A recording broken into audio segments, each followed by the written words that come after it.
अस्सलाम वालेकुम। अब हम इसके रिमार्क्स पढ़ते हैं। रिमार्क्स बहुत इंपॉर्टेंट हैं। ये आगे वाले जो क्वेश्चंस हैं वो सारे के सारे इस रिमार्क्स के ऊपर लाई करते हैं। वो इस यही रिमार्क्स आगे इन क्वेश्चंस के अंदर यूज़ होंगे। अब हम किसके रिमार्क्स पढ़ रहे हैं? हम पढ़ रहे हैं मेट्रिक ऑन अ सरफेस और first fundamental form of a surface of first order magnitude. ठीक है, अब देखिएगा सबसे पहले हमारे पास दिया हुआ है ई जी माइनस एफ का स्केयर दिया हुआ है। ई हमें पता है R1 का स्केयर है, जी हमें पता है R2 का स्केयर और एफ का पता है हमें R1 R डॉट R2 है। अब देखिएगा ई की जगह सिंपली मैंने R1 कह दिया, R1 पुट कर दिया, और जी की जगह मैंने R2 पुट कर दिया, और एफ की जगह R1 R2 का स्केयर कर दिया। क्योंकि एफ के ऊपर क्या था, स्केयर था, तो इधर स्केयर आ गया। एफ बस सिर्फ वैल्यूज़ रिप्लेसमेंट की है। अब मैं ये देखता हूँ कि ये जो मेरे पास R1 डॉट R2 है, R1 डॉट R2 जो मेरे पास है वो किसके बराबर होता है? जब हम किसी दो वेक्टर्स का डॉट प्रोडक्ट लेते हैं तो वो उनका मैग्नीट्यूड और साथ उनका एंगल आ जाता है। R1 का मैग्नीट्यूड और R2 का मैग्नीट्यूड एंगल क्या आ गया हमारे पास? कॉस ओमेगा आ गया। जब हम क्रॉस करेंगे तो यह क्या क्या आ जाएगा? साइन आ जाएगा। ठीक है, अब देखिएगा जब मैंने ये स्केयर पुट कर दिया, ये देखिएगा ये चीज़ नहीं गलत लिखी हुई है, एक मिनट ठहरिएगा। अब ये देखिएगा ये ई जी माइनस एफ, ये जो हमारे पास जो इक्वेशन है, सिंपली मैंने R1 का स्केयर वैसे रख लिया, डॉट R2 का स्केयर वैसे रख लिया, ये माइनस साथ वैसे ही। अब R1 डॉट R2 की जगह मैंने क्या लिख दिया, यहाँ पे भी स्केयर आ जाएगा, यहाँ पे भी स्केयर आ जाएगा, और कॉस ओमेगा के साथ भी स्केयर आ जाएगा। ठीक है, अब देखिएगा सिंपली ये चीज़ वैसे आ गई। ठीक है, और ये R1 डॉट R2 की हमें ये जो वैल्यू निकली है, हमने सिर्फ उसकी जगह पुट की और स्केयर ले लिया।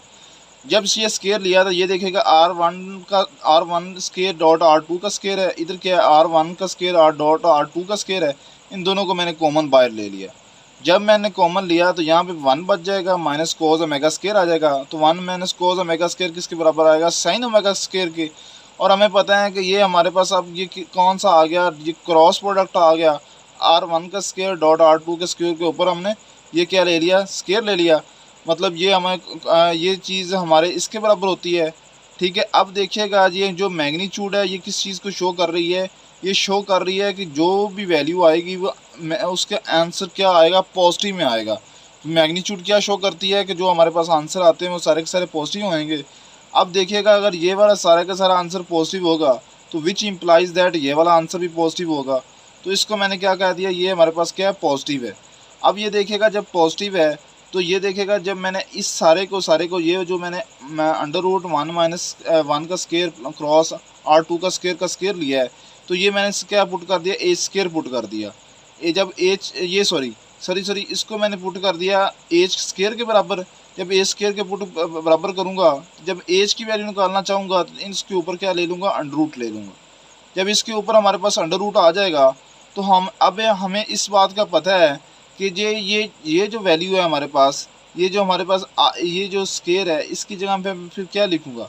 इसकी जगह फिर मैं ए स्केयर लिख दूँगा, और ये साथ वैल्यू वैसे की वैसे आ जाएगी।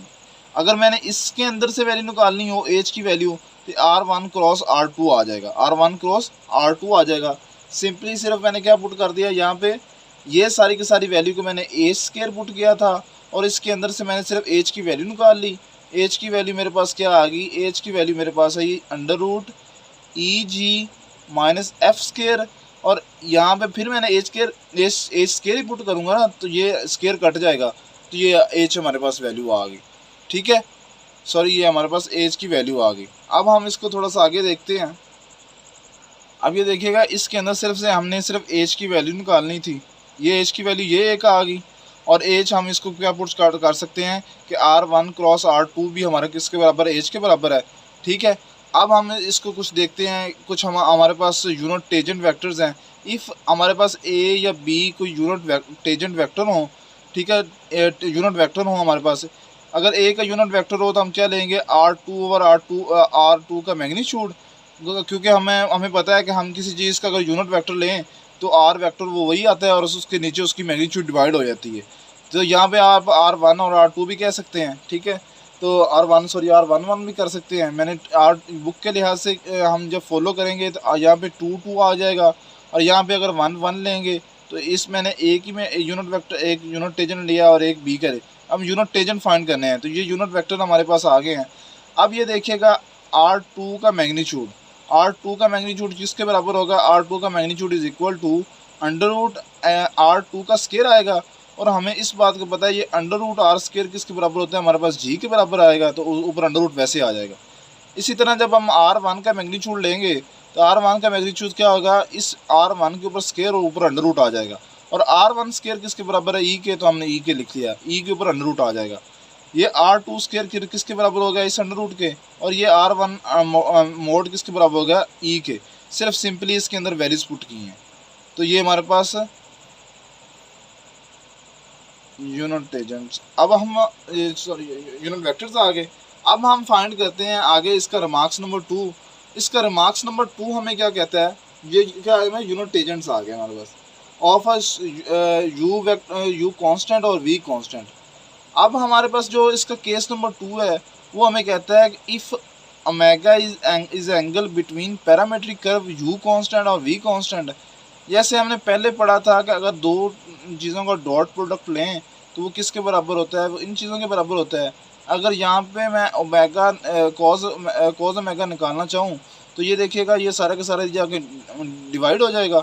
ये अब देखिएगा R1 का मैग्नीट्यूड मैंने ऊपर फाइंड किया है, R1 का मैग्नीट्यूड मेरे किसके बराबर है, अंडर रूट ई के बराबर। तो ये देखिएगा अंडर रूट ई लिख लिया मैंने। ये R2 का मैग्नीट्यूड किसके बराबर है, हमने पीछे अभी किया है, ये अंडर रूट जी के, तो ये अंडर रूट जी आ गया। R1 डॉट R2 का हमें पता है ये किसके बराबर होता है, एफ के बराबर हो गया। ये अंडर रूट है और ये अंडर रूट, तो मैंने एक इकट्ठा कर दिया, under root f over under root, sorry f over under root e g. ठीक है। अब ये जो केस रिमार्क्स नंबर 2 है इसको हम दो केसेस के अंदर डिवाइड कर देते हैं। एक केस में हम कहते हैं कि if parametric curve cut at a right angle, जब वो हमारे पास पैरामेट्रिक कर्व होगी वो राइट एंगल पे जब कट करेगी तो एंगल कितना बढ़ेगा, 90, तो cos 90 हमारे पास कितना आ जाएगा, 0। तो ये सारा का सारा 0 हो गया। अब ये देखिएगा ये जो हमारे पास इसकी जगह हम अगर 0 पुट कर दें तो इसके ये इसको कह सकता हूँ cos ओमेगा। अगर cos ओमेगा के अगर मैं जगह 0 पुट कर दूँ तो ये 0, इसका मतलब f over e under root g का हमारा क्या आ गया, 0। तो इसके अंदर f की वैल्यू निकालनी चाहूँ तो क्या हो जाएगा, f इज इक्वल टू 0 आ जाएगा। अब दूसरा केस क्या कहता है, दूसरा केस हमें कहता है कि if parametric curve cut at right angle, और किसी और एंगल पे जाके कट करे तो उसको क्या हम कहेंगे, ऑर्थोगोनल सिस्टम कहेंगे। क्या हम कहेंगे, ऑर्थोगोनल सिस्टम कहेंगे। और जब वो पैरामेट्रिक इज ऑर्थोगोनल उस वक्त होगा जब हमें पता है कि वो डॉट प्रोडक्ट क्या आ जाए, वो हमारे पास 0 आ जाए। अच्छा, ऑर्थोगोनल मतलब 0 आ जाए। अब हमें एक केस लेते हैं, हम एक चीज़ देखते हैं, हमें पता है कि हम ये फार्मूले को जानते हैं, sine square omega cos square omega किसके बराबर होता है, 1 के। तो ये कॉस प्लस का इधर जाके माइनस का हो जाएगा। तो जब ये माइनस का होगा ये देखिएगा cos omega square, cos omega किसके बराबर है, F over under root e जी के बराबर है। तो ऊपर वैसे स्केयर आ गया, ये स्केयर इसका भी है और ये स्केयर इसका भी है। तो जब दोनों को अलग अलग दिया तो इसके ऊपर अंडर रूट कट जाएगा और ऊपर एफ स्केयर वैसे बन जाएगा। इन दोनों का एलसीएम लिया तो ई जी माइनस एफ स्केयर ओवर ई जी आ जाएगा। अब ये देखिएगा ये साइन स्केयर था, जब साइन स्केयर है अब मैंने साइन निकालना हो तो मैं दोनों साइडों पे क्या कर दूंगा, अंडर रूट अप्लाई कर दूंगा। इधर भी अंडर रूट आ जाएगा और इधर भी अंडर रूट, दोनों का अलग अलग अंडर रूट। ये देखिएगा ये अंडर रूट ई जी माइनस एफ स्केयर किस चीज़ के बराबर है, कोई चीज़ याद आ रही है पीछे। ये देखिएगा जब हमने पढ़ा था एच के बराबर नहीं है, दो चीज़ें पढ़ी थी ना, एच एक एच बराबर होता है अगर लिखा हो R1 क्रॉस R2 वेक्टर, एक तो इसके बराबर होता है। एक एच हमारे पास किसके बराबर होता है, अंडर रूट ई जी माइनस एफ स्केयर। तो ये मैंने ई जी माइनस एफ स्केयर के ऊपर अंडर रूट है तो इसकी जगह एच पुट कर दिया और ये अंडर रूट ई जी वैसे के वैसे रह गया। ठीक है, ये कॉज ओमेगा का आंसर आ गया। अब दो हमारे पास आंसर आए, एक हमारे पास कॉज ओमेगा का आंसर आया और एक हमारे पास साइन ओमेगा का आंसर आया। तो जब हम टेन निकालेंगे, टेन ओमेगा निकालेंगे तो टेन क्या आता है हमारे पास, फार्मूला होता है साइन ओवर कॉस का। अब देखिएगा साइन ओमेगा ये वाला फार्मूला आया है H over under root e जी, तो H over under root e जी आ गया। और कॉस ओमेगा हमारे पास क्या होता है, F over under root e जी। ये क्या होता है हमारे पास, F over under root e g. ठीक है, तो कॉस का ये हमारे पास आंसर आ गया साइन, ये दोनों को डिवाइड कर दिया। ये देखिएगा ये ई जी और ये ई जी कट जाएंगे तो एच ओवर एफ, ये हमारे पास आंसर आ गया। तो ये हमारे पास टोटल 2 रिमार्क्स थे, जिसमें हमने दूसरे रिमार्क्स में 2 केसेस पढ़े थे और पहले रिमार्क्स में हमने पढ़ा था। अब थोड़ा सा अगर रिमार्क्स को हम रिवाइज़ करना चाहें तो रिमार्क्स हम रिवाइज़ करते हैं।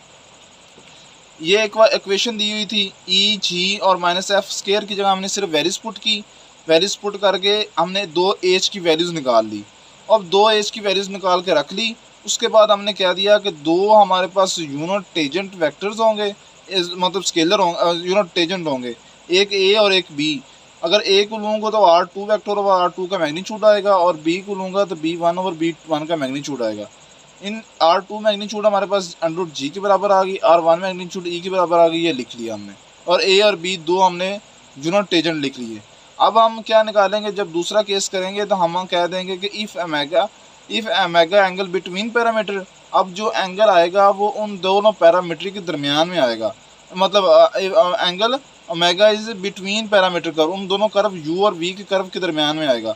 अब देखिएगा R1 R2 ये हमने फार्मूला है, कॉज हमने डिवाइड कर लिया, एक हमने कॉज का आंसर निकाल लिया और दूसरा हमने क्या निकाल लिया, साइन का आंसर। इन दोनों एक साइन को और दोनों को डिवाइड करके H ओवर F आंसर आ गया हमारे पास। ये 2 रिमार्क्स थे। इसके रिलेटेड अगर कोई भी क्वेश्चन हो या क्वेरी हो तो आप कमेंट सेक्शन में पूछ सकते हैं या वैसे पूछ सकते हैं। Thank you so much.